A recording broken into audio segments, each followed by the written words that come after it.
Tú conoces la necesidad que hay en nuestras vidas y la necesidad que hay en el ministerio.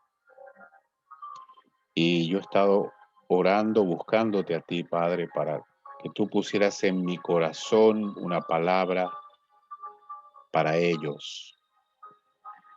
Y pido que esa palabra sea revelada a sus vidas. Yo pido esto en el nombre de Jesús. Cubro todo esto con la sangre de Cristo. Cubro mi vida, cubro ese lugar, cubro ese ministerio con la sangre de Cristo en este momento. A cada uno de ellos, Señor. Que no haya ninguna interferencia en la atmósfera espiritual para que tú puedas hablar, para que tú puedas moverte, Señor, con libertad, para que tu presencia pueda ser real entre nosotros. Ojalá tangible, Padre.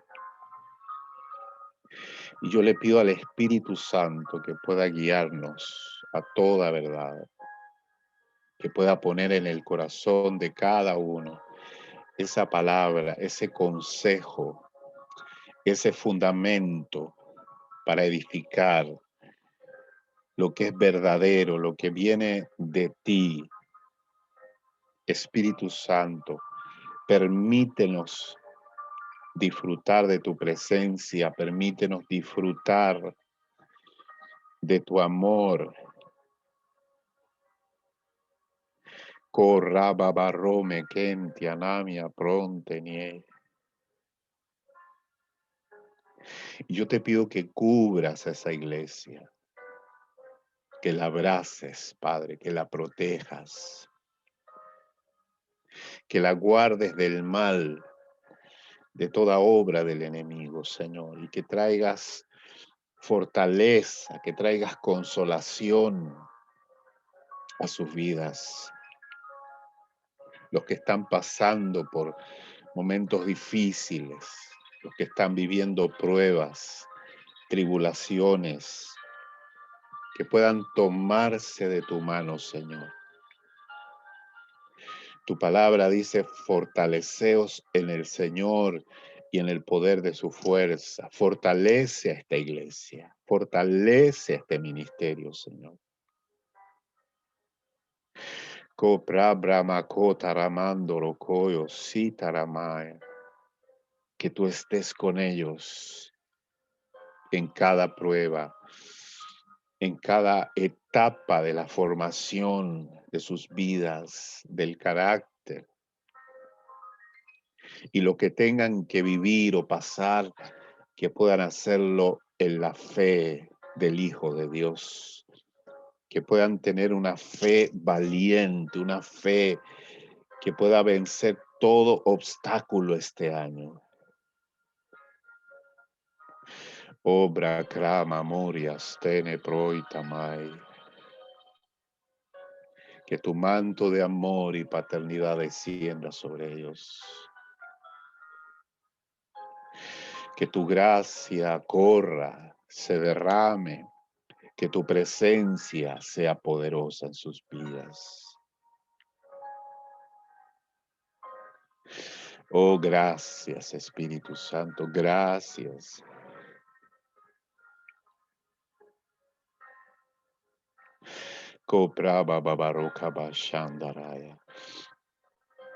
Gracias, tu respaldo, Señor, está con ellos. Padre, puedo ver, Señor, sobre ellos, sobre el ministerio, puedo ver un águila, Señor.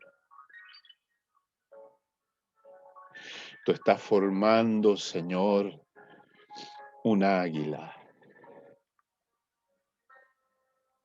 Es el ave que representa gobierno de Dios en los aires. Gobierno de Dios sobre los principados, potestades, gobernadores de las tinieblas de este siglo, huestes de maldad. Sé que tú ya los has enfrentado a batallas.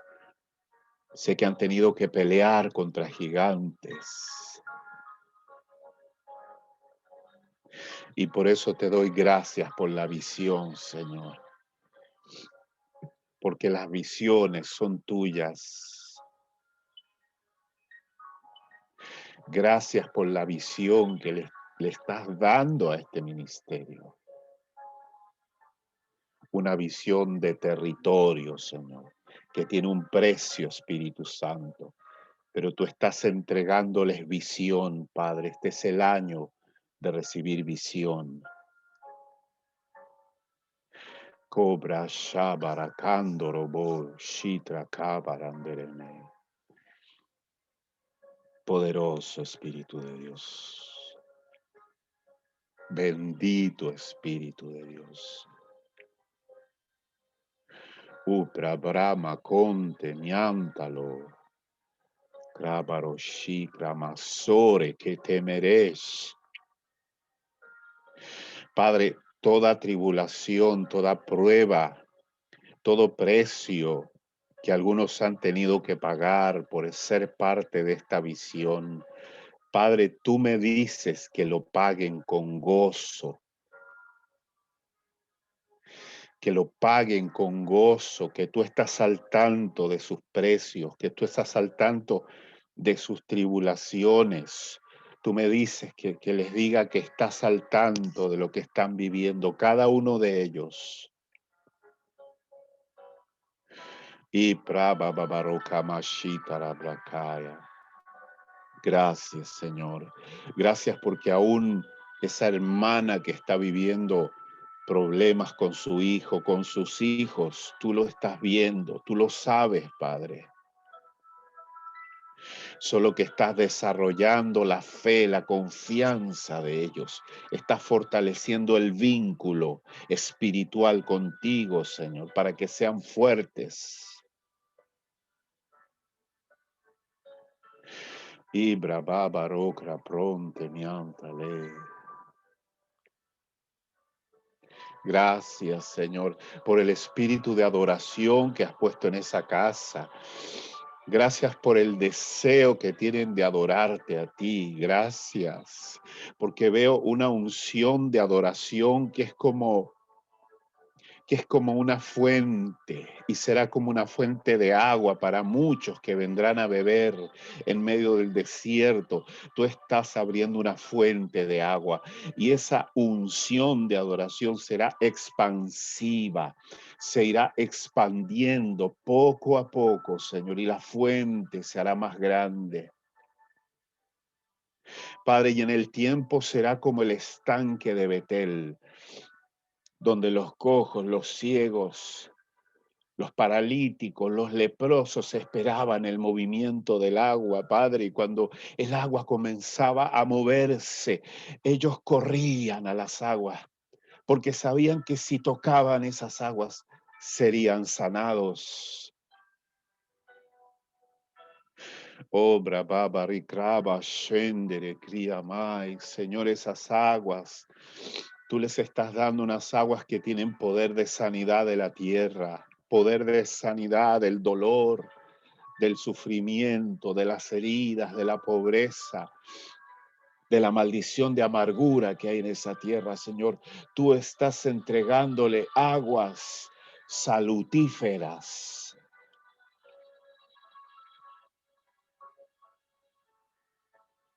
Gracias, Padre. Gracias por tu amor y tu misericordia hacia ellos.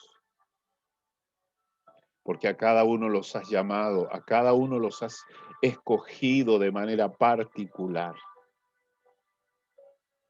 Y tú has mirado corazón tras corazón y has desechado gente, como hiciste con Samuel. Tú dijiste a este no, a este no, a este no, pero escogiste a David, Señor. Gente que no era conocida, gente que no era importante a los ojos de los hombres, pero tú a ellos los has traído a este lugar, los has reunido con un propósito y un plan divino. Por eso te doy gracias, Señor, porque tú eres el Señor de la viña, tú eres el Señor de la cosecha, y sé que hay gente en ese lugar que está dando y dando, está sembrando y no recibe aún, Padre, porque son como los siervos de la viña que tienen que dar y dar, pero tú me muestras el futuro, Señor, que en el tiempo y en los años, algunos que están dando y dando, estarán ahí trabajando a tiempo completo y recibiendo salario. Gracias porque tú eres fiel.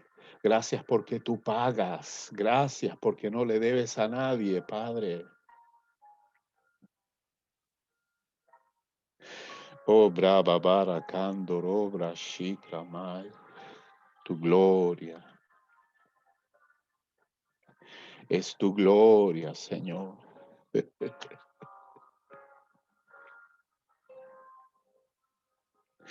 Oh, Raba Baba Kia Raba Shandoro Cria Sacra Materiana. Es tu gloria, Jesús.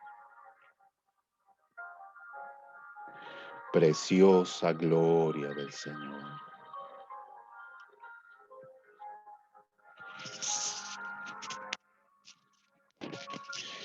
Bendito sea tu nombre, Señor.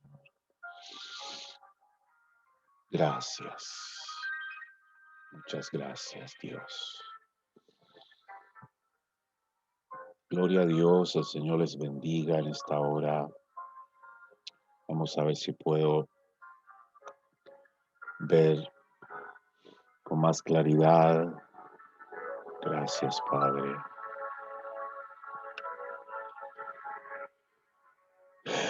Qué poderosa presencia del Señor. El Espíritu Santo confirmando. A mí es muy importante la presencia de Dios porque ella es la que confirma la comunión y eso es muy tremendo, ¿no? Así que me inspiré porque mientras estaba orando tuve la visión de esa águila que estaba ahí sobre ustedes y es un diseño del Señor para vuestro ministerio. No sé si pueden darle como el audio, creo que lo apagaron y quizás si tienen preguntas, yo esté compartiendo, pueden hacerlas o inquietudes de algún tema, ¿no? Es importante que... Les pregunto, ¿no? Perfecto. Hola, ¿sí los escucha? Sí, sí, así es. ¿Alguien tiene una pregunta? Ok. No, por ahorita no tienen preguntas. Bueno, vamos. Sí, vamos a comenzar. Yo le puse el tema de hoy, fundamentos para el establecimiento de un ministerio profético. Bien. Compartirles que desde hace algunos años ya atrás, Dios me llevó en mi vida a conocer lo profético. Yo Bien. crecí en una iglesia que no era profética, pero sí se movía en lo profético sin saberlo, ¿no? Wow. Y después Dios me sacó de ahí y ya cuando Dios me dio el ministerio, yo tenía un fuerte llamado a lo profético. Y es como cuando tú buscas por YouTube mensajes y buscas mensajes pastorales y como que no. Y por ahí encuentras un profeta y, ¿no? Es como el ADN de uno, ¿verdad? Uno se lleva bien con los profetas. Y entonces, sí, anda en la búsqueda de Elías. Y por esas cosas del reino, después de algunos años de ministerio, el Señor me contactó con el ministerio de Benny Hinn y yo estuve muy cerca del ministerio de Benny Hinn. Aún estoy muy cerca espiritualmente y él fue un padre espiritual para mí. Conocí al Espíritu Santo gracias a su impartición, su revelación. Y siempre estoy contactado, conectado, siempre estoy enviando ofrendas. Creo que es muy importante el tema de la honra en este Amén. tiempo.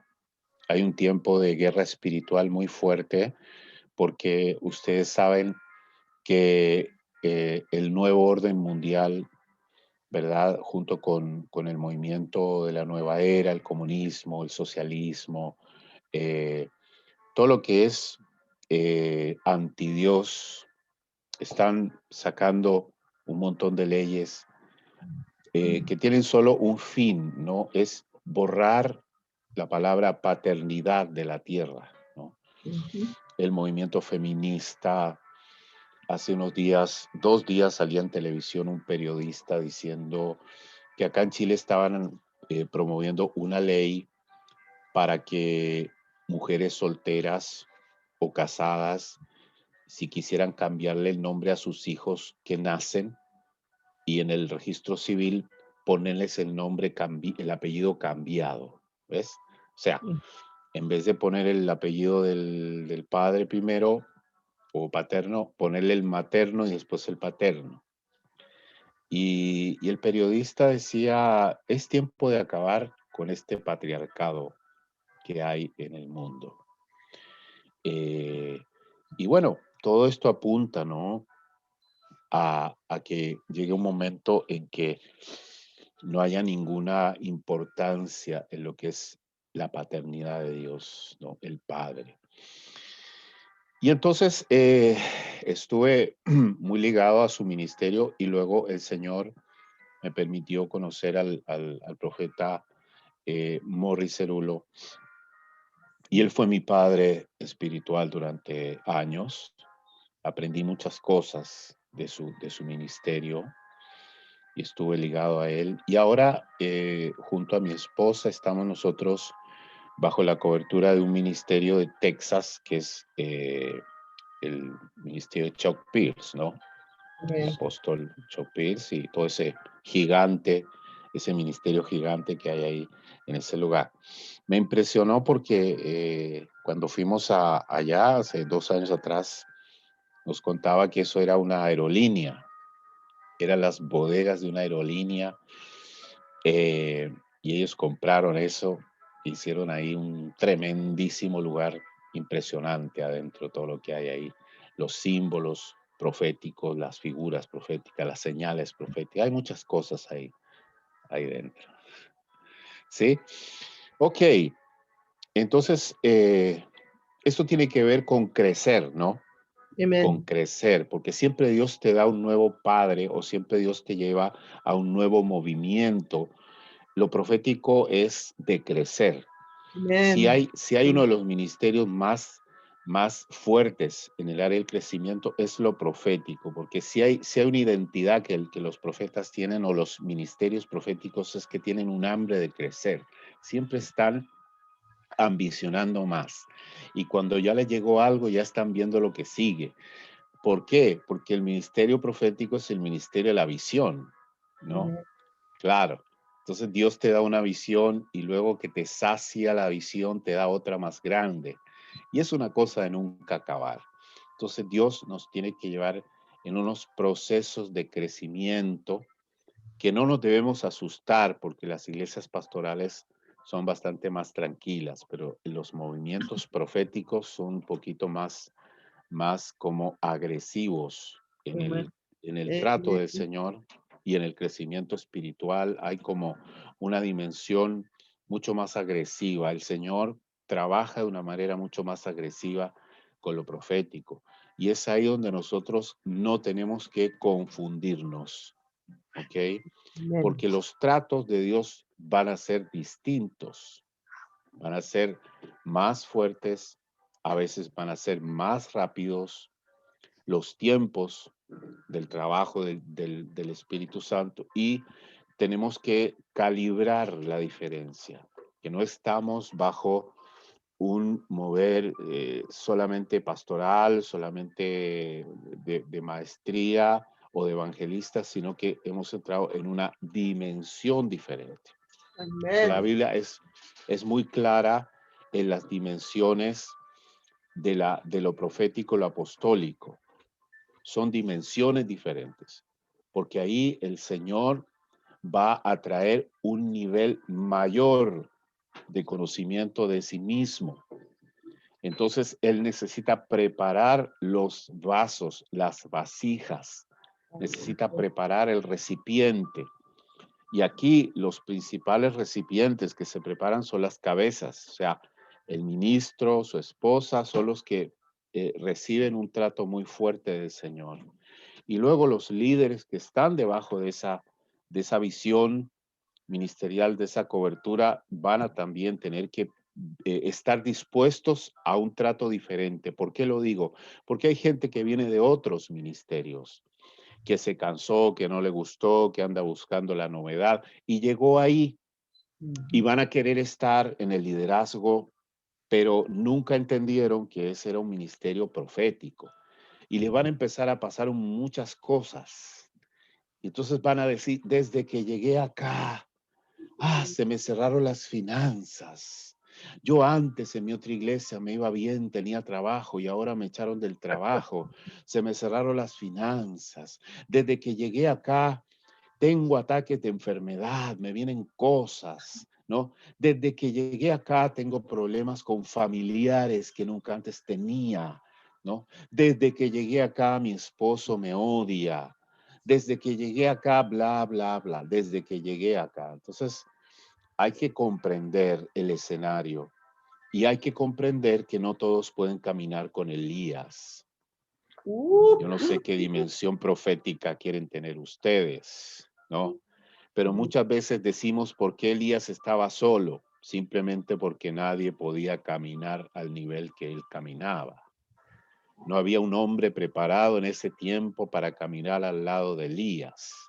Y hay que comprender que Dios va a sacar gente a nuestro lado porque no están dispuestos a pagar el precio y no tienen la capacidad de caminar a nuestro nivel. Entonces no trates de que todos te acompañen, ni trates de que esos que antes te acompañaban te acompañen ahora. A veces es mejor la soledad.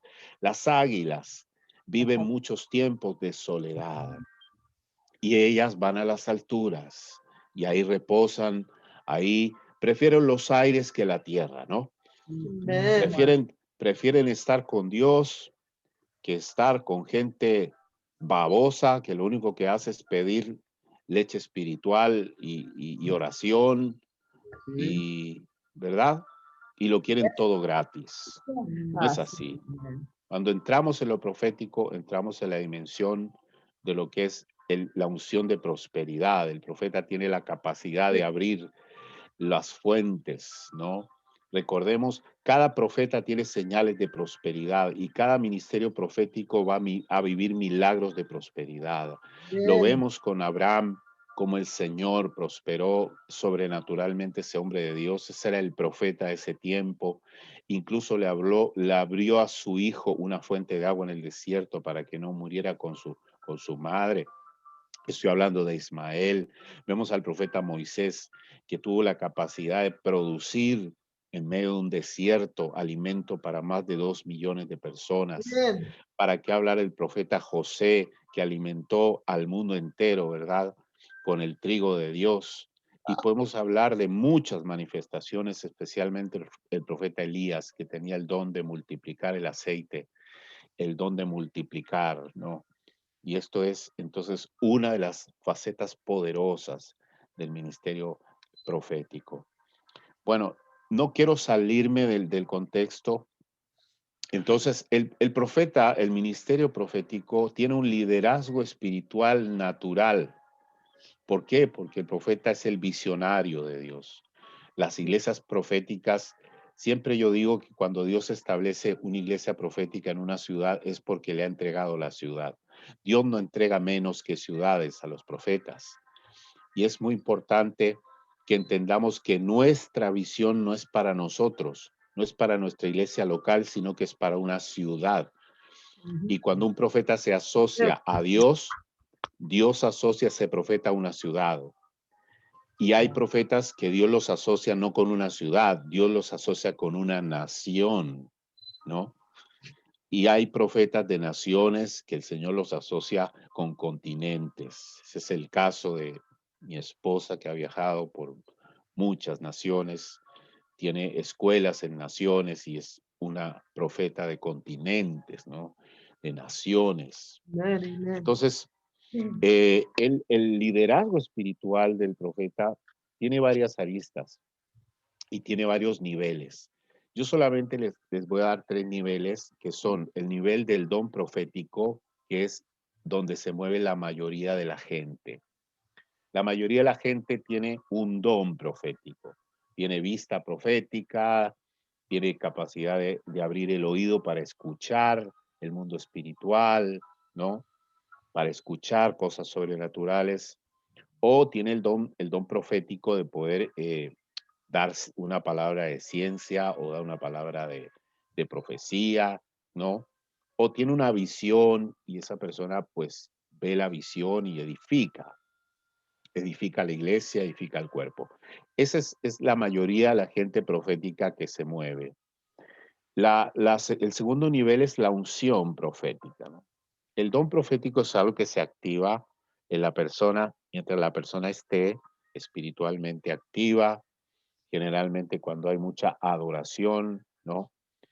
Y la persona que se mueve en la unción profética ya camina más en milagros, camina en liberaciones, tiene ministerios de liberación, ministerio para sanar enfermos, e incluso Dios los usa para predicar también a los no creyentes, predicar salvación, ¿no? Como el caso de Eliseo, que era un profeta de unción, que tenía mucha unción para ganar a mucha gente, y se mueve en una dimensión más incluso de ministerio, no solamente de don.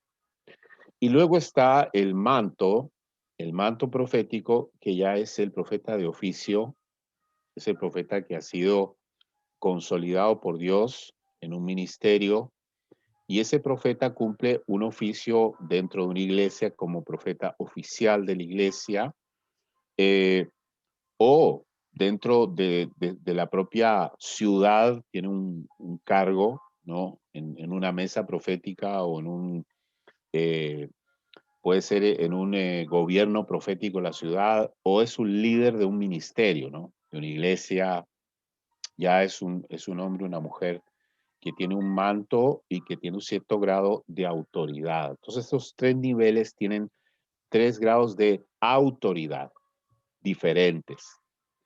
Y la autoridad se basa en la legalidad espiritual que Dios le da a cada uno, ¿no? Pablo decía, no un neófito, para que no se envanezca. Consejo de Pablo a Timoteo, no escojas neófitos, menos para cosas importantes, porque ese neófito va a terminar siendo en su corazón engañado y se va a envanecer y al final va a creer que él es el importante. Y entonces, estos 3 niveles hay que desarrollarlos, pero no es el tema de hoy.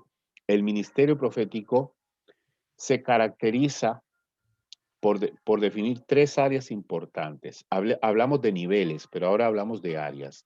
Primero es el tema de la revelación del mundo espiritual.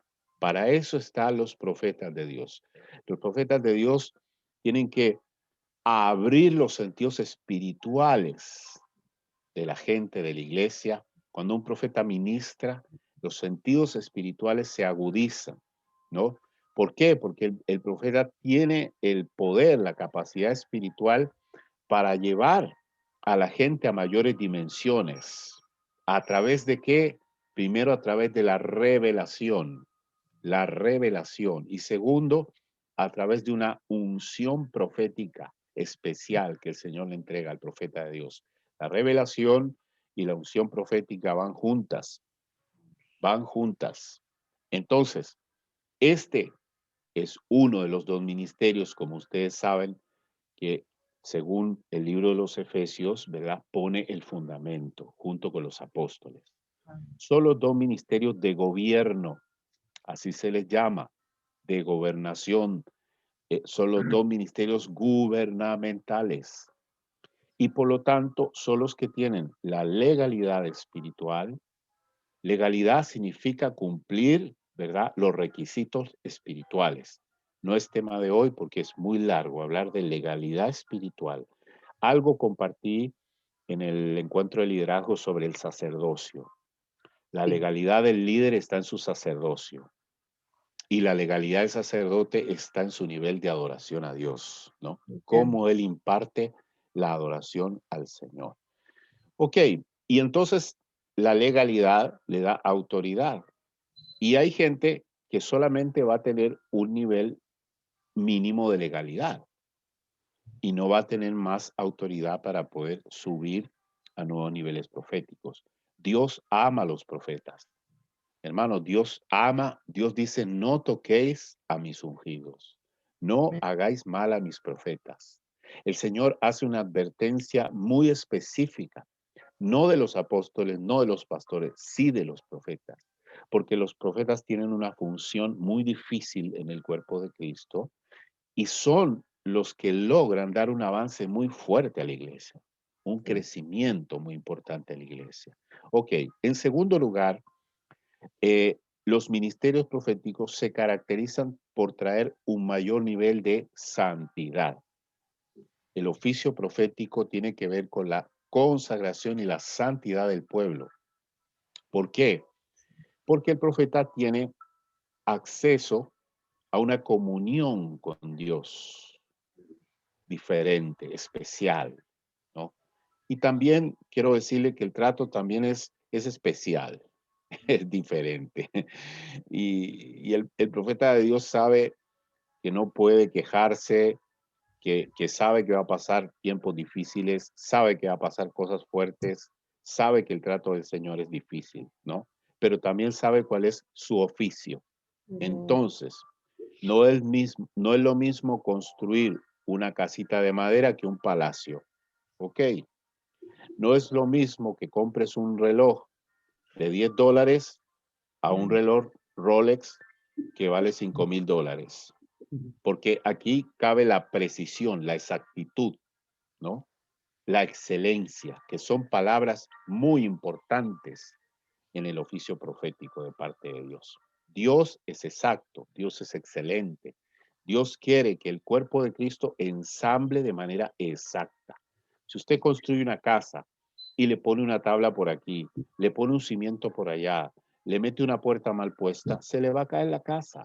Dios necesita la pericia espiritual que tiene el ministerio profético. Entonces, a causa del discernimiento espiritual que el profeta recibe, la sensibilidad a la presencia de Dios y los dones de revelación y poder, el profeta tiene una capacidad de poder discernir más el mundo espiritual, de poder percibir algunas cositas así, ¿no? Aunque aparentemente todo está bien, aunque la gente se vista bien, aunque todo fue correcto, pero hay algo en la atmósfera, hay algo en el ambiente que no está correcto.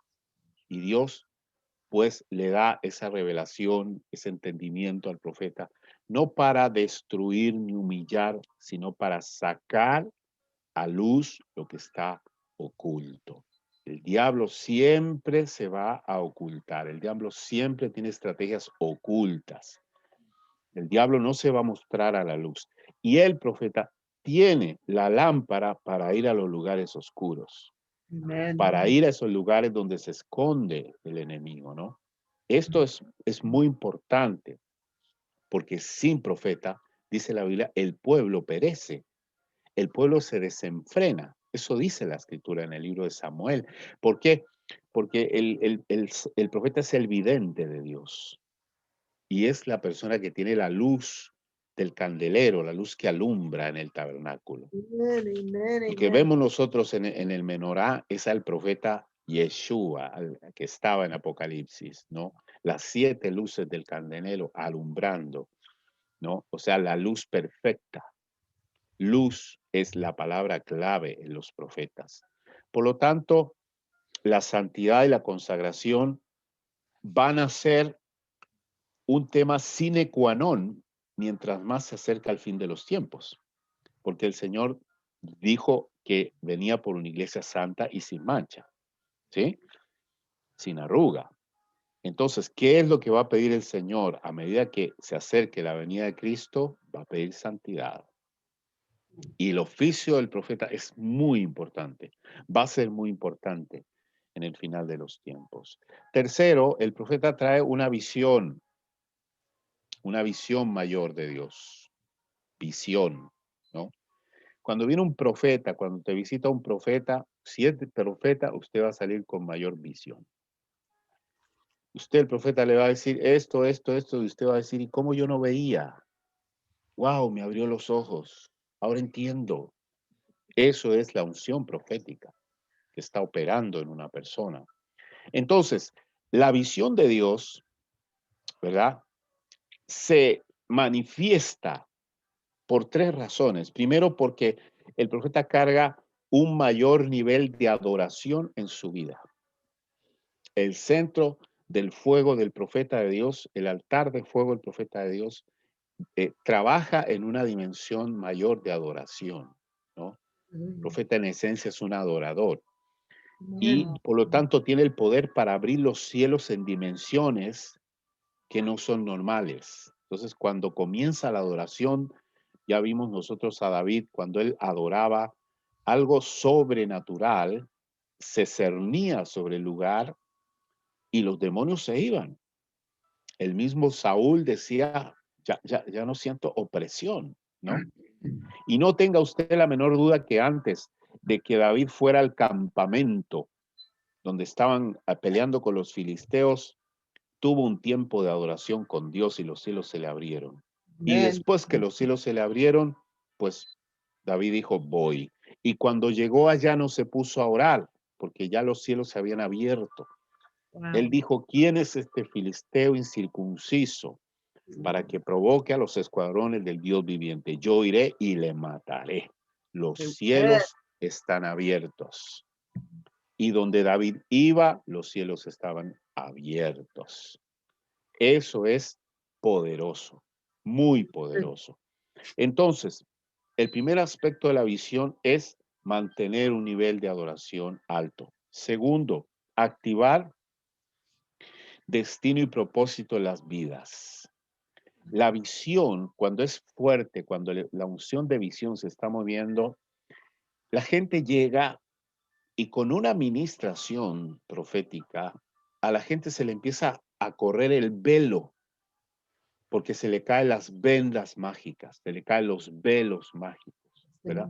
Se rompe el poder de la brujería, empieza a operar la unción para las iniquidades, las maldiciones generacionales que están en la persona que la tienen ciega, sorda, muda y fea más encima. Entonces, ¿qué pasa? Que cuando opera la unción profética se produce una liberación de la atmósfera espiritual. Y es tremendo porque la gente dice, wow, ahora veo lo que no veía, ahora entiendo lo que no entendía. O sea, era un tema de atmósfera, era un tema de opresión, ¿no? Me sentía tan abandonado, me sentía tan sin valor y era simplemente una opresión espiritual. Y tercero, eh, se desarrolla la visión a través del potencial de liderazgo. Los ministerios proféticos siempre van a desarrollar más líderes que ovejas. Y a veces van a tener por un tiempo poca gente en el ministerio. La gente viene, se va, porque son gente pastoral que están buscando alimento, alimento, alimento y alimento. Pero esa gente no quiere crecer, ni quiere precio, no quiere pagar precio. No va a querer pagar precio. Se van a ir a buscar otros pastos, otros ministerios que pastoralmente estén todo el día diciéndole te amo, I love you, ¿verdad? Sí. Y van a estar buscando eso porque no tienen propósito con lo profético, no están dispuestos a pagar un precio. Pero generalmente cuando los ministerios proféticos nacen, los 2 primeros años son difíciles. Son difíciles. Cuando yo comencé mi iglesia, los 2 primeros años fueron terribles. Yo dije, Señor, ¿por qué me llamaste si me amabas? Dios mío. Y fueron terribles porque pasaron muchas cosas. Y un día el Señor me dijo, mira lo que pasó con Herodes. En esa tierra donde Jesús había nacido, ¿verdad? Mandó matar a todos los niños menores de 2 años. Entonces el diablo estará con la espada de Herodes tratando de asesinar a todo ministerio profético que nazca. Y los 2 primeros años son fuertes. Pero después de eso, es como los 2 primeros meses de un bebé en el vientre. Cuando ya el feto se arraiga, ¿verdad? Ya se vuelve fuerte la relación con la madre y ya se agarró. Ya no se va a soltar. Se empieza a solidificar el ministerio. Pero Dios requiere tiempo. Dios necesita tiempo. Porque Dios quiere hacer las cosas bien, ¿no? La gente quiere apurarse. Yo he visto mucha gente querer salir de lo pentecostal a lo profético y eso es, qué terrible. Y esa gente no entiende que primero Dios tiene que pasarles por la clase de cocina y la clase de lavandería. ¿Cuál es la clase de cocina? Bueno, primero lo mete al horno, después a la juguera, después al rallador. Dios lo mete por todos los electrodomésticos y después lo pone al proceso de lavado, estrujado, centrifugado, ¿verdad?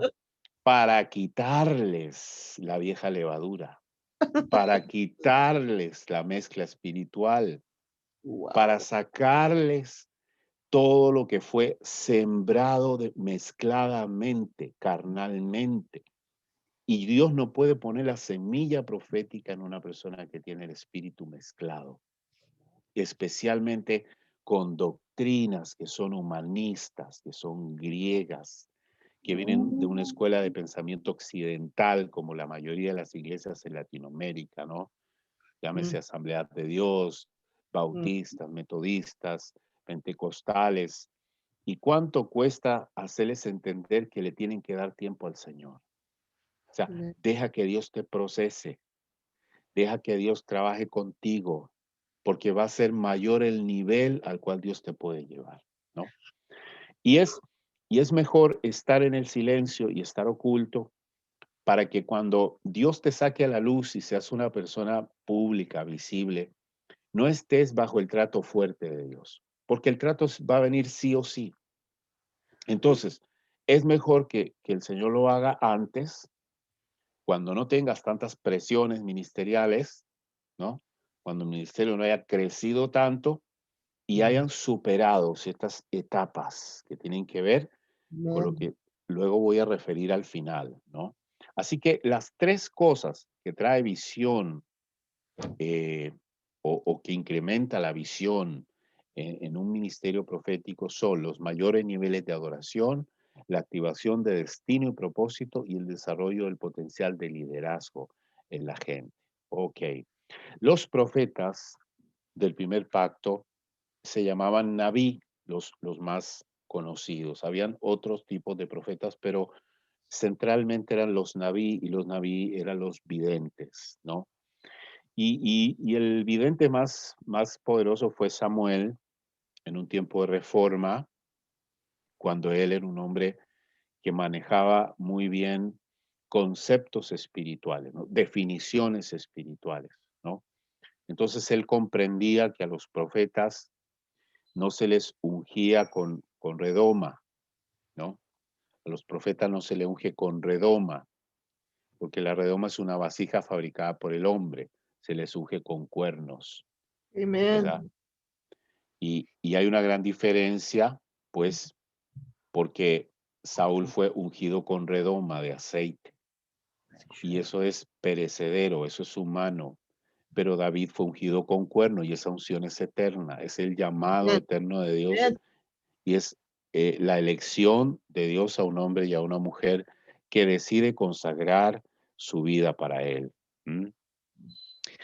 Y entonces estos profetas, estos naví, de Dios eran los líderes espirituales, eran realmente los guías espirituales de la nación, ¿no? Porque ellos portaban dos cosas, ellos portaban la presencia de Dios, ¿no? La presencia de Dios.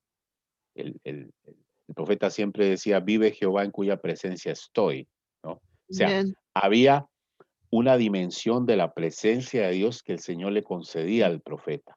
Y muchas veces esa dimensión de la presencia era tan fuerte que había manifestaciones visibles de esa presencia de Dios en él, ¿no? En Moisés le resplandecía el rostro. Amen. ¿Sí? Claro.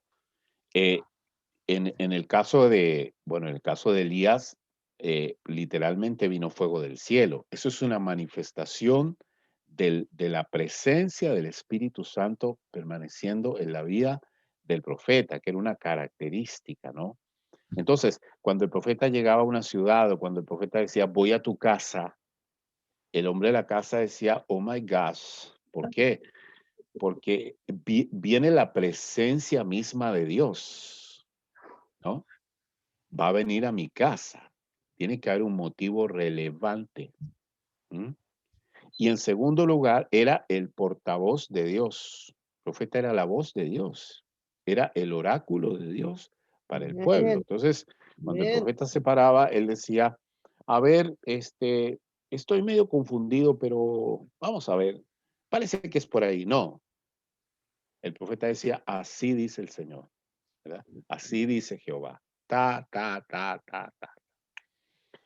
Por lo tanto, era Dios entre los hombres. Amen. Eso les Amen. hace figura de alguien, Dios entre los hombres, ¿no? Emanuel, Amen. la manifestación del movimiento profético del primer pacto lo vimos en la manifestación visible del Hijo de Dios, Dios con nosotros, ¿no? Por lo tanto, el profeta era un diseño de un Emanuel, Hallelujah. era un diseño de Cristo. Wow. Por favor, cada profeta del antiguo pacto era un diseño de Cristo, queridos.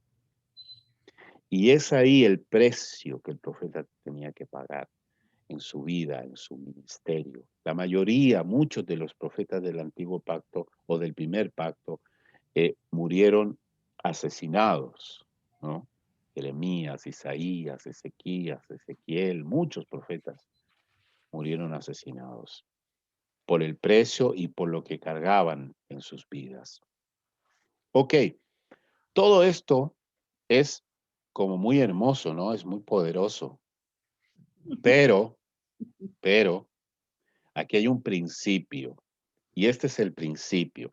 El fundamento para establecer cualquier cosa en el reino, incluyendo el ministerio profético, es el carácter de Cristo.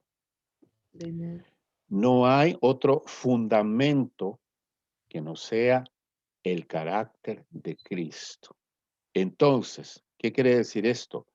Quiere decir que Dios no puede establecer nada en nuestras vidas si primero nos establece el carácter de su Hijo. Amen. Hallelujah. Dios no establece nada en la tierra si no ve que el carácter de Cristo ha sido establecido. Amen. Hallelujah. Y esto es el tema fundamental de hoy. ¿Mm? Porque el mundo de hoy tiene dos males, la inmediatez y la estupidez. Son dos males que van juntos. La inmediatez, queremos todo rápido. El profeta me tiró el manto, el profeta me entregó una palabra, caí bajo la unción. Esa es la inmediatez. Y ahora me levanto y soy profeta. No, ahí empieza el trato. Es que Dios me dijo que iba a ser profeta. Sí, perfecto.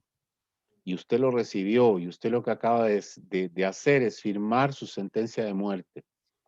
Ah, yo pensé que en la semana que viene yo ya iba a estar ministrando. No, primero usted se va a ir bajo tierra, a la tumba. Tierra de la tumba. Y es un problema porque la gente lo interpreta Oiga, al bonito. revés. Oiga, hermoso. Así que tengan cuidado con invitar a un profeta. Amén. Tienen que preparar tumbas.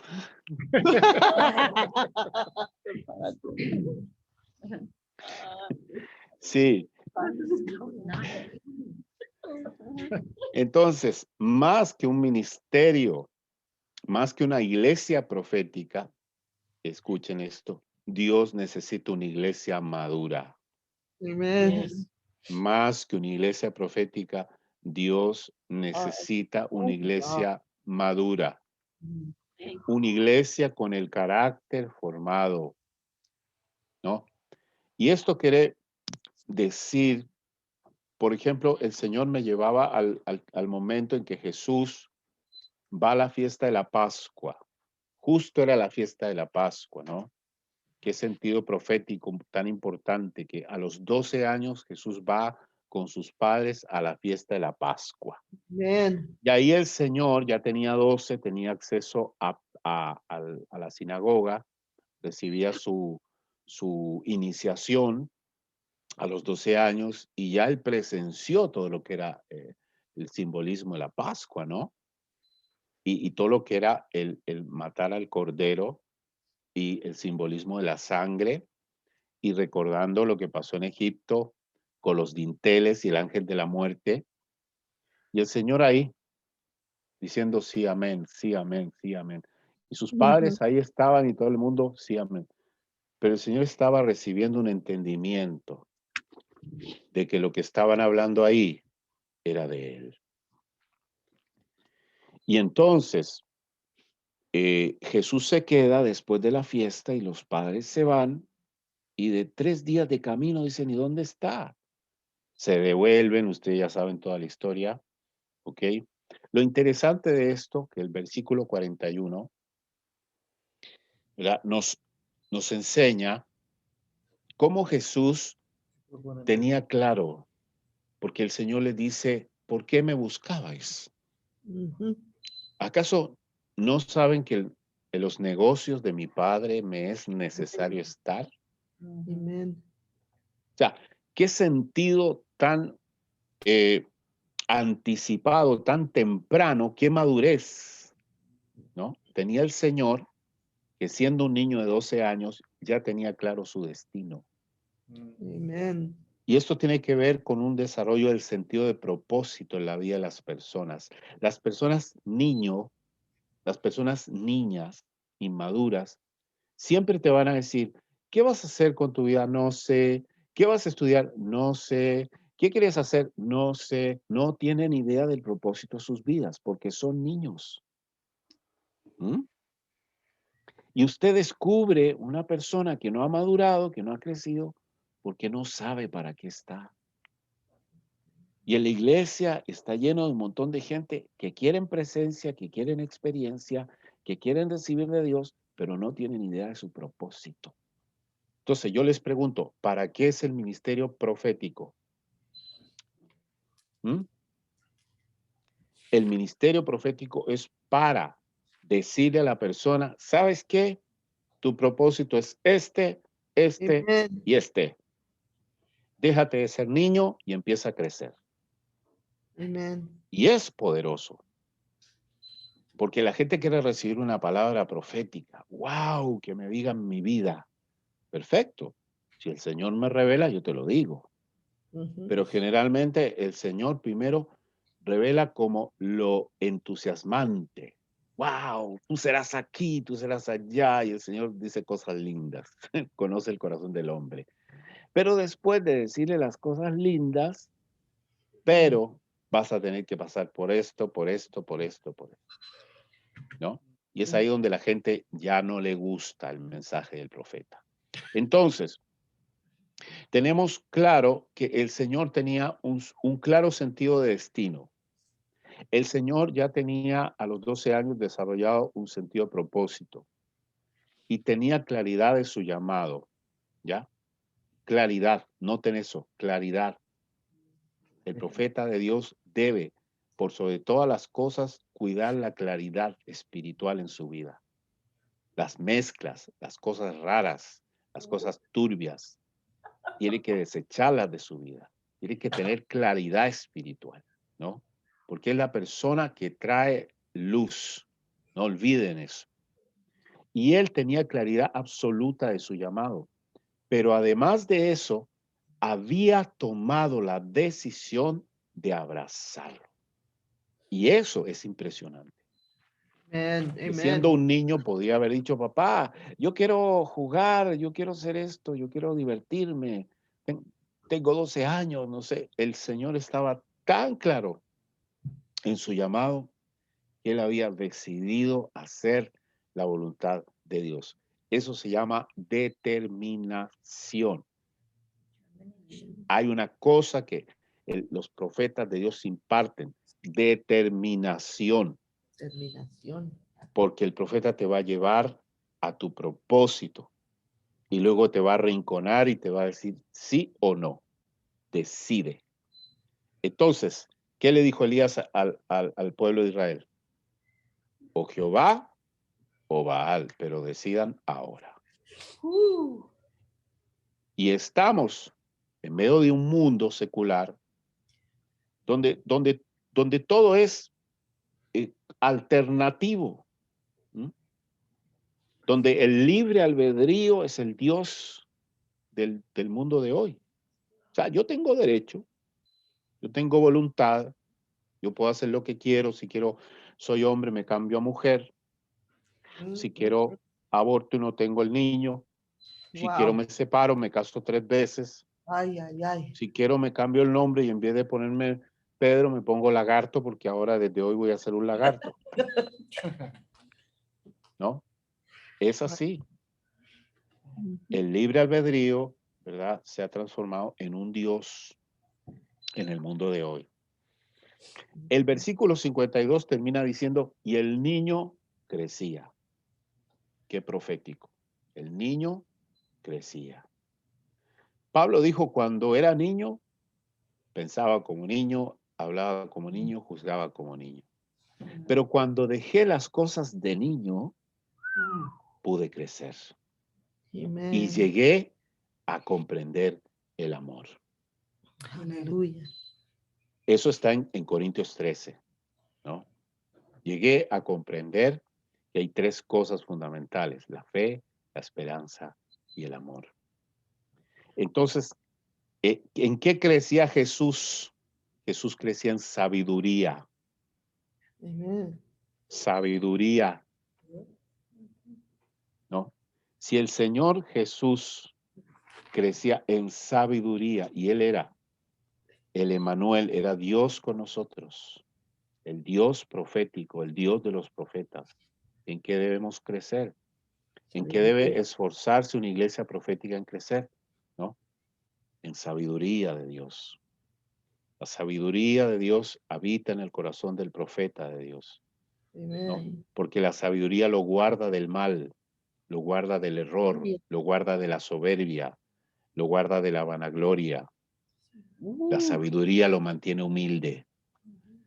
Mientras más sabiduría, más humildad. La humildad no es un don en sí mismo. La humildad es el fruto de otros dones. Aleluya. Mientras más conocemos a Cristo, más nos ponemos bajo Cristo, ¿no? Entonces, la sabiduría es la capacidad de poder ver a Dios y dejar de verme a mí, ¿no? La sabiduría es la capacidad de poder actuar como Dios actuaría y no como yo actuaría. Él crecía en sabiduría y en estatura. Estatura, palabra importante. Y gracia para con Dios y los hombres. ¿En qué debemos crecer? En sabiduría, en estatura y en gracia para con Dios y los hombres. La Biblia nos enseña que el propósito por el cual el Señor constituyó 5 ministerios, y aquí vamos al libro de los Efesios, el Amen. Señor los constituyó. ¿Qué es constituir? ¿No? Constituir es establecer definitivamente algo. Establecer definitivamente algo. Entonces, mucha gente pelea diciendo que los ministerios apostólicos y proféticos no existen. ¿Ok? Si lo miran desde el punto de vista de la doctrina, es totalmente comprobable que el Señor estableció, Él constituyó, y la palabra constituir significa establecer definitivamente para que nadie lo saque, para que nadie lo quite. ¿Mm? Pero también tenemos que ser inteligentes, porque muchas veces miramos la Biblia con anteojeras. ¿Qué prefiere usted? ¿Que luchen 3 ministerios contra el diablo o que luchen 5 ministerios contra el diablo? ¿Qué prefiere usted?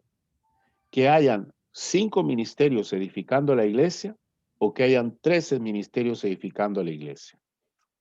Bueno, no 3, 2, porque el evangelista no edifica la iglesia. El evangelista trae almas a la iglesia. Y ahí por años se han peloteado entre el maestro y el pastor, como dando vuelta a la tortilla a ver si la tortilla se cuece, ¿no? Por años las iglesias han luchado, entonces el pastor se lo tira al maestro, y el maestro le enseña rudimentos a la gente y luego se lo tira al pastor para que el pastor le sane el corazón, lo escuche por horas y después el pastor se lo tira al maestro y ahí está la tortilla dando vueltas, ¿no?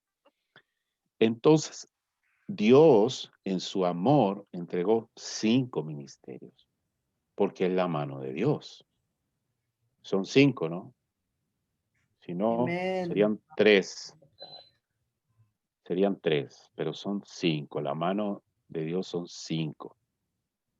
¿Qué nos dice Efesios? Amén. Amén. Sí. Se constituyeron 5 ministerios, capítulo 4. Vayan ahí los que tengan la Biblia por ahí. Capítulo 4 dice, vamos a ir a el 11. Y dice entonces, él mismo constituyó, ¿no? Él mismo constituyó. Establecer definitivamente algo. Eso significa constituir. ¿Ya? A unos apóstoles, a otros profetas, a otros evangelistas, a otros pastores y otros maestros. Ahora, finalidad. Finalidad. ¿Para qué constituyó todo eso? Primero, edificación del cuerpo de Cristo. ¿Mm? Edificación del cuerpo de Cristo. Segundo, unificación de la fe. Tercero, unificación del conocimiento de Cristo. ¿Mm? Entonces, uno es el edificar el cuerpo de Cristo. El cuerpo de Cristo tiene que ser fuerte, sólido, ¿no? Tiene que tener identidad. Eso significa la identidad, el ADN de Cristo. El cuerpo de Cristo tiene que reflejar a Cristo, no reflejar, qué sé yo, un pez salado, una marmota, un chancho, no, es Cristo. Cristo es el león de la tribu de Judá, ese es su ADN, ¿no? Entonces, iglesia profética, no, somos profetas y parecen puros gallos gritando, gallinas gritando. No. Tiene que, no solamente tiene que ser, sino que tiene que parecer. Y además tiene que oler. Yo a veces entro a iglesias y huele a religión. Oler. No, broma. Huele a religión y yo ya de repente me empieza a dar como sarpullido, ¿no? Y de repente mi esposa me dice, tranquilo, no te van a echar, tranquilo. Y a mí me empieza a como dar la chitipiorca y digo, Dios mío. Entonces, edificar el cuerpo, traer unidad de la fe, ¿ok? Unidad de la fe y unidad del conocimiento. Eso es doctrina. Cuarto, dice perfección, estatura y plenitud. Perfección, estatura y plenitud. Todos esos conceptos van juntos, ¿no? Entonces, el propósito por el cual el Señor constituyó 5 ministerios fue edificar el cuerpo, traer unidad a la fe, unificar el conocimiento, la doctrina de Cristo y perfección, estatura y plenitud, que son, ¿verdad? ¿Por qué? ¿Para qué quiere establecer esto el Señor? ¿Para qué quiere usar a los 5 ministerios? Para que dejen de ser niños cambiantes, Amen. Amen. para que dejen de ser niños cambiantes, ¿no? Para que crezcan en Cristo, crezcan Amen. en Amen. Cristo. No empecemos a enseñar como doctrinas cosas que no son el fundamento. Cristo es el único fundamento. Punto. Él es la roca, Él es el Amen. fundamento establecido por el Padre. Crecer en Cristo. Y tercero, ser edificados. Dejar de ser niños, crecer en Cristo, ser edificados. Este es el objetivo que tenemos que tener con la gente en la iglesia. Porque son niños cambiantes, ¿verdad? Son, no crecen. Y eso es un mal, es una enfermedad. Tienen que crecer. Y luego ser edificados. ¿Qué significa ser edificados? Es ser llevados al propósito. No Amen. solo crecer, sino que tenemos que edificar. Y cuando nosotros edificamos, tenemos que saber el propósito en sus vidas, ¿no? Cuando yo hablo de edificar a alguien, a un creyente, yo estoy diciéndole, mira, Dios tiene un propósito contigo y necesitamos edificar lo que tú necesitas para que cumplas ese propósito. Si usted es un evangelista, no se ponga a pastorear en la iglesia, por favor. Y si usted es pastor, por favor, no mande a los pastores a coordinar reuniones ni a cantar. No, El pastor no lo mandan a cantar. a no ser que sea un adorador y tenga la voz. Pero por favor, no más ese tormento. Escuchar al pastor coordinando y cantando. Ok, Efesios 4:19 nos da luz el versículo 19. Estoy bien ahorita. 4:19. Ahí voy. Efesios. Perdón, escuche, vamos antes al 16. 16. ¿Ya? Ya. Sí, sí. Dice, tenemos que tener luz sobre el proceso de formación y crecimiento espiritual de la iglesia. Y aquí nos enseña que todo el cuerpo bien concertado y unido entre sí por las coyunturas que se ayudan mutuamente según la actividad propia de cada miembro, recibe su crecimiento para ir edificándose en amor.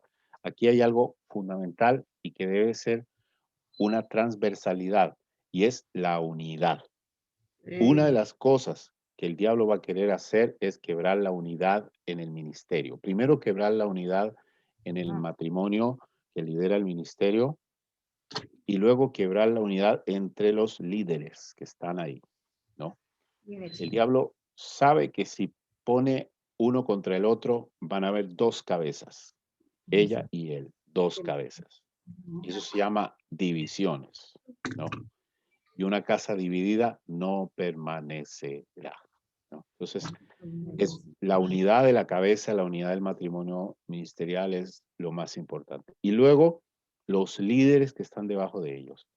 No puede haber ningún líder que sea, a ver, dominante, liderazgo dominante, o sea, yo soy más que los demás.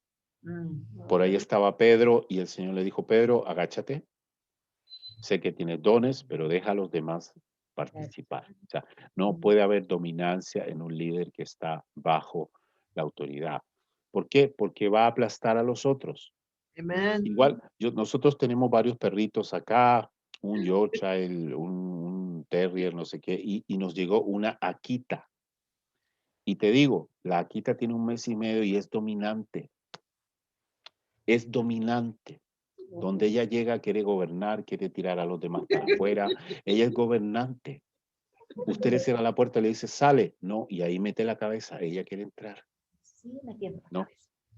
Ese liderazgo, obviamente, formado en Cristo, maduro, es poderoso. Pero no puede haber un líder dominante en subalternos porque va a querer dominar a los demás, ¿no? Tampoco debe haber un líder que se queja y que anda mirando las fallas de los otros. Eso es muy pernicioso. O sea, ahí va la unción del qué te importa. Te tiene que decirle qué te importa. No, es que tú pusiste a cargo a esta persona y esta persona, ¿qué te importa? Tú no estás para eso. No te metas. Yo soy aquí el que estoy a cargo. No te metas, ni juzgues, ni critiques, no te corresponde. ¿No? Así que ahí está la unción de qué te importa. El concepto de la unidad, ¿ya? Porque Jezabel va a querer entrar. Siempre va a querer entrar. Se sabe que odia a los profetas. ¿Ya?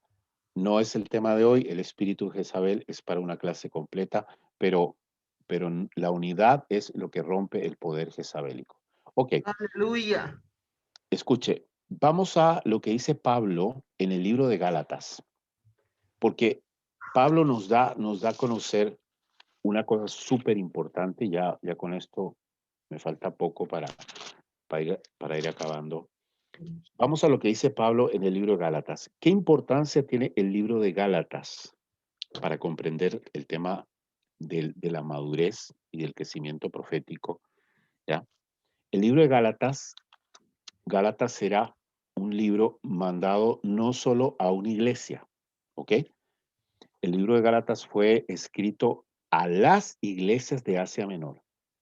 Si usted lee el prólogo, en el capítulo, dice 2, versículo 2, capítulo 1, versículo 2, dice, y todos los hermanos que están conmigo a las iglesias de Galacia. Iglesias, varias iglesias. ¿Por qué? Estas iglesias eran iglesias de Asia Menor. Asia Menor es la zona que está arriba de Israel. ¿Okay? Tenemos el Mediterráneo, el Golfo del Mediterráneo, ¿no? En una orilla del Golfo del Mediterráneo está Israel, al lado ahí está Palestina, ¿no? Arriba de Israel está Siria, ¿ok? Y sobre Siria, ahí sobre Siria está Turquía en este momento. Turquía. Y el apóstol Pablo, ya en su segundo viaje misionero, junto con Timoteo, él subió hacia la zona de Siria y de Turquía. Y lo que literalmente está hablando de las iglesias de Galacia son de Iconio, Listra, Derbe y Antioquía. Todas esas iglesias pertenecen hoy día a Turquía. Y ahí se establecieron poderosas iglesias bajo el ministerio del apóstol Pablo. Entonces, ¿qué es lo que nos enseña este libro? Pablo había discernido que en este territorio se estaba esparciendo una falsa doctrina. Él había sembrado la semilla del reino, él había establecido fundamento apostólico y profético, él se quedaba a veces de 6 meses a 3 años en un territorio fundamentando iglesias y después se iba. Más o menos esa era la dinámica que él tenía. Pero después que él se fue, comenzaron problemas, y él en el capítulo 1, versículo 7, dice, 6, perdón, dice, estoy maravillado que tan pronto os hayáis alejado del que os llamó por la gracia de Cristo para seguir un evangelio diferente. Entonces, los que estaban introducidos ahí, infiltrados, no es que siempre llegan esos infiltrados, que tienen su propia doctrina, que tienen su propia idea y que poco a poco van ganando amistad. Al principio son súper amables, súper empáticos, serviciales, y después ya cuando tienen cierta influencia van metiendo sus ideas, ¿no? Que no son de establecer el antiguo pacto o el primer pacto. Pero sí es un nuevo evangelio, es una buena nueva, pero está mezclada, ¿no? Y aquí estaban mezclando la ley ceremonial con la doctrina de Cristo. Entonces estaban diciendo que para ser salvos había que circuncidarse, ¿no? Para tener seguridad plena de salvación. Y otros ritos que ya por entendimiento y por revelación Pablo les había enseñado que no eran necesarios para la salvación, porque la salvación era por la fe en la obra perfecta y completa de Cristo en la cruz del Calvario, ¿no? Entonces acá, ¿qué vemos? Que Pablo dice, hijitos míos, por quienes vuelvo a sufrir dolores de parto, para que Cristo sea formado en vosotros. ¿Cuál era el énfasis del apóstol Pablo? ¿Cuál era el interés que tenía el apóstol Pablo? ¿Mm?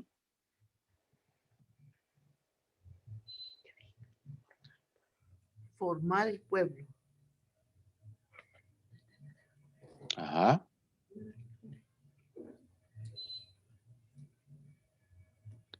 Mire, el versículo 19, capítulo 4, 19,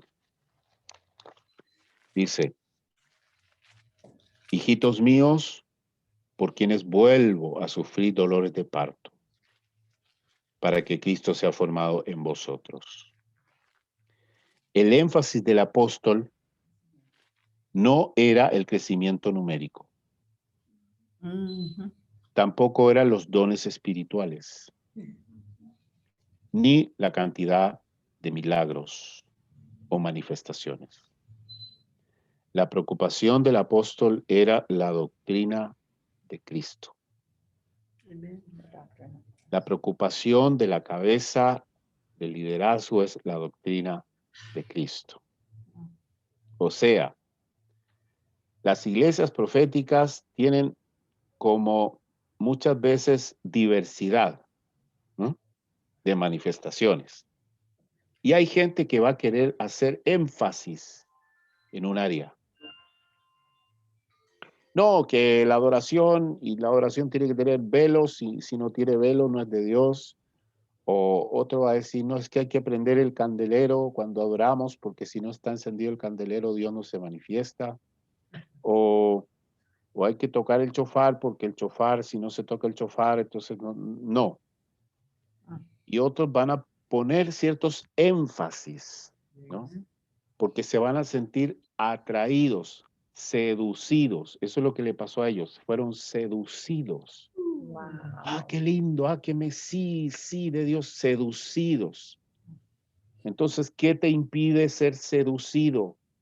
Lo único que te impide es ser seducido por una doctrina, por una ideología o por una corriente de pensamiento, como dice el libro de Efesios.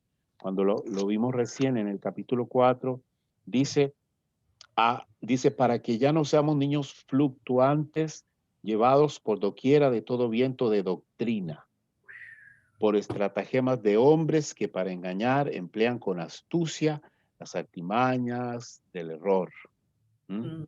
Sino que siguiendo la verdad en amor crezcamos en todo, en aquel que es la cabeza, el cual es Cristo. Es muy importante que nuestros énfasis personales no predominen.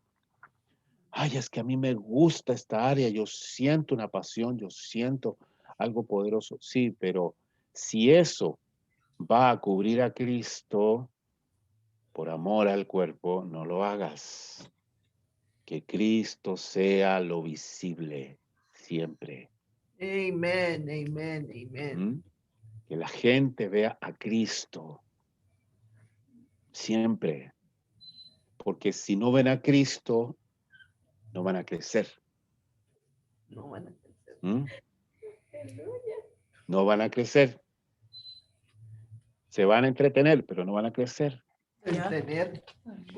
Van a ser fanáticos de lo que sea, de la adoración profética, van a ser fanáticos del chofar, de la palabra profética, van a ser fanáticos de ir a los cerros, van a ser fanáticos de lo que tú quieras, de la angiología, pero no van a crecer, porque lo único que te hace crecer es Cristo.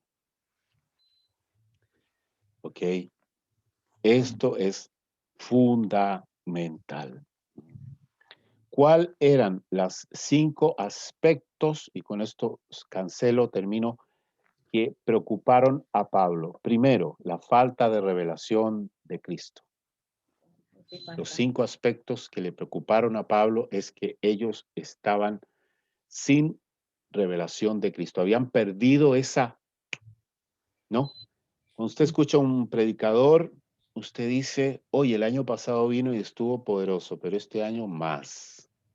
Este hombre ha crecido porque me ha revelado a Cristo. Amen. La preocupación por la falta de revelación de Cristo.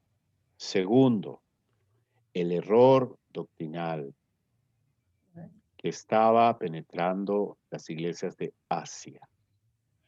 O sea, hermano, me disculpa, yo le amo en el Señor, entiendo que hay una falta de comprensión, de revelación, pero la Biblia dice que son 5 ministerios.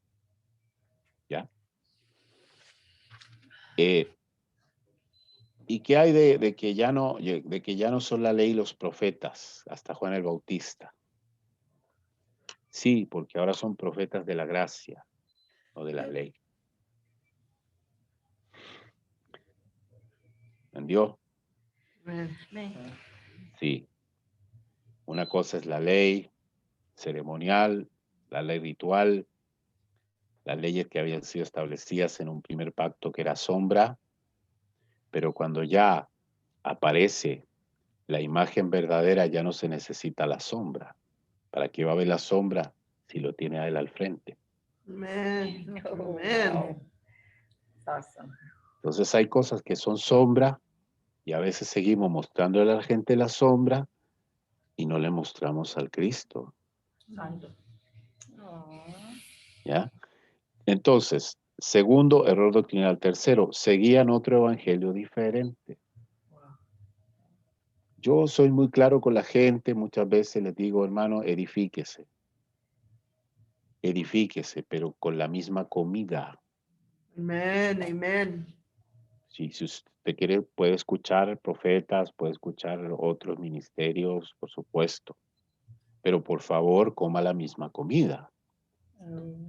No llegue el domingo a la iglesia con un dolor de estómago, con dolor de cabeza, con ganas de vomitar y diga, no, que estuve escuchando esto, que he estado escuchando lo otro, que aquí, que allá. Por favor, te va a hacer mal. Wow. Tenemos que escoger el alimento que vamos a comer, porque somos águilas. O sea, yo no sé si usted conoce alguna águila vegetariana. No. No,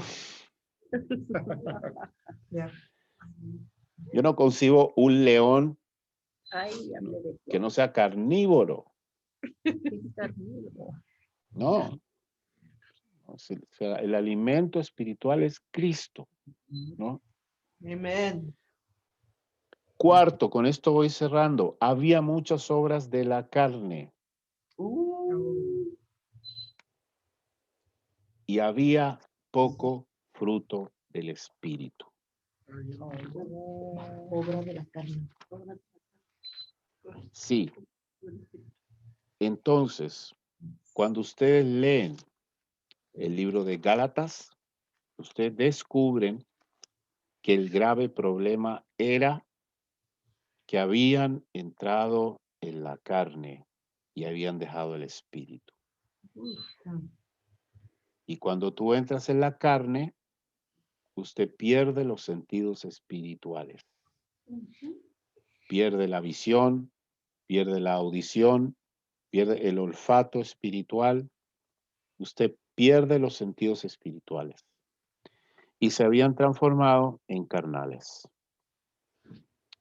Literalmente.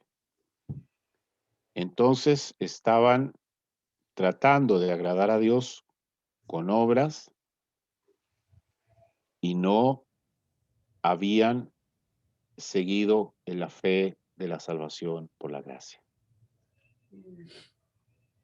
Les estaban imponiendo hacer muchas cosas para ser salvos y agradables ante Dios.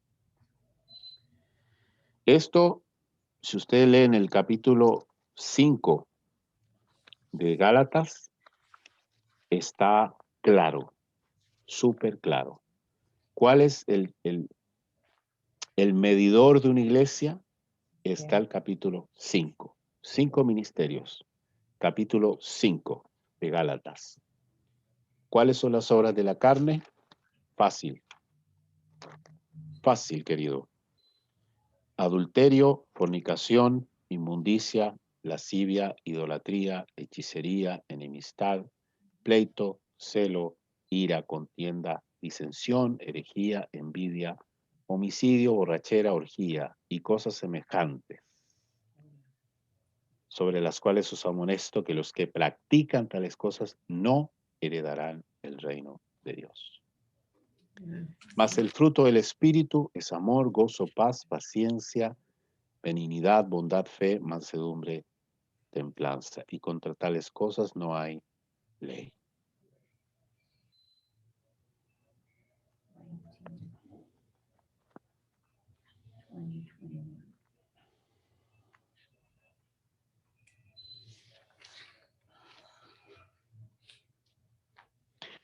Bueno, creo que esto por hoy ha sido importante. El Señor no me permite